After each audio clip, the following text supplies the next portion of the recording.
नमस्कार। एक बार फिर स्वागत है आपका अनिल भास्कर शो में।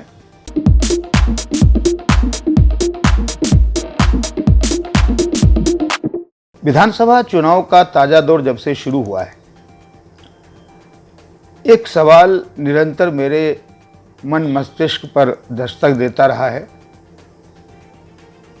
कि आखिर धर्मनिरपेक्षता सियासी अखाड़े में कहीं गुम हो गई है या यह इस केसरिया हो चली है, इसका रंग भगवा हो चला है।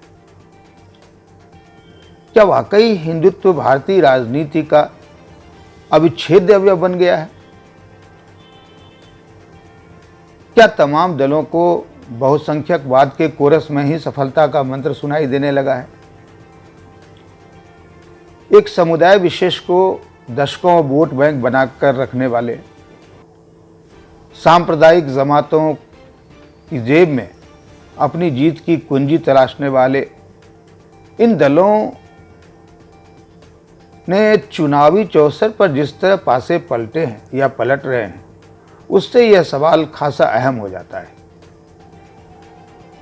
मुझे लगता है कि राजनीति की नई दिशा और उसके भविष्य पर भी इस नज़रिए से चिंतन जरूरी हो गया है। अब बंगाल चुनाव को ही देखिए। राज्य की राजनीति में लगभग हाशिए पर जा पहुंची माकपा, जो कल तक सिख नरसंहार के लिए जिम्मेदार ठहराकर कांग्रेस की घेराबंदी का कोई मौका नहीं चूकती थी, आज गलबैया कर रही। गलबैया ही नहीं कर रही है, गा भी रही है साथ में कि मिले सुर मेरा तुम्हारा तो सुर बचे हमारा। उधर ओवैसी की party all India Majlis-e-Ittehadul Muslimeen पर सांप्रदायिकता की पर्ची चस्पा करने वाली कांग्रेस फुरफुरा शरीफ के सज्जादा नशी की गोद में जाकर बैठ गई। तो क्या इनके लिए धर्म निरपेक्षता का धर्म सिर्फ वोट सापेक्ष है,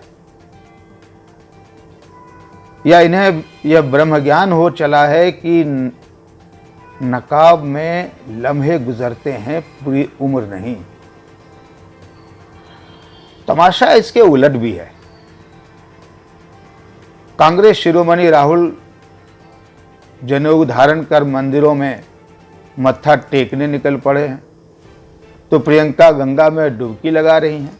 उधर दुर्गा विसर्जन जुलूस पर रोक लगाने वाली ममता दीदी चुनावी रैली में चंडी पाठ कर रही हैं। या आप यूं कहिए कि गोत्रगान से ब्राह्मणत्व का नया ब्रह्म रच रही है। तो यह सवाल उठना स्वाभाविक ही है कि क्या इन नेताओं की धर्मनिरपेक्षता पर केसरिया रंग चढ़ गया है? कहीं ऐसा तो नहीं कि केसरिया भारतीय संस्कृति के साथ साथ धर्मनिरपेक्षता का भी असली रंग है, जो इन दलों की कलई उतरने के बाद अपने आप उभर आया है? वैसे भारतीय राजनीति को इस सत्योद्घाटन के लिए भाजपा का आभार मानना चाहिए। भाजपा का प्रभुत्व न होता तो शायद इन स्वघोषित धर्मनिरपेक्ष दलों नेताओं का असली चेहरा भी सामने नहीं आता। हमारे देश के तथाकथित बुद्धिजीवियों को इस पर ऐतराज हो सकता है। जाहिर है यह उनकी बौद्धिक दुकानदारी के लिए अनुकूल नहीं, सो समझ कर भी नहीं मानेंगे। खैर, उनकी समझ उन्हीं को मुबारक। मगर भारतीय जनतंत्र की सेहत के लिए यह विभाजनकारी राजनीति उचित नहीं, इसे तो हम भी शिद्दत से स्वीकार करेंगे। और यह भी कि कट्टरपंथी ताकतें रचनात्मक नहीं होती, सिर्फ विध्वंस की जमीन तैयार करती हैं। लिहाजा यह हम सबका सामूहिक दायित्व है कि नकाब के पीछे असली चेहरे को पहचानें और इस चेहरे को बताएं कि हम महज एक वोट नहीं, हम राष्ट्र निर्माण के कुशल कारीगर भी हैं।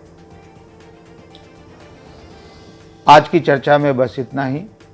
अगले हफ्ते फिर हाजिर होऊंगा एक नए विषय पर, नई बहस के साथ। आप सबका बहुत बहुत धन्यवाद, शुक्रिया।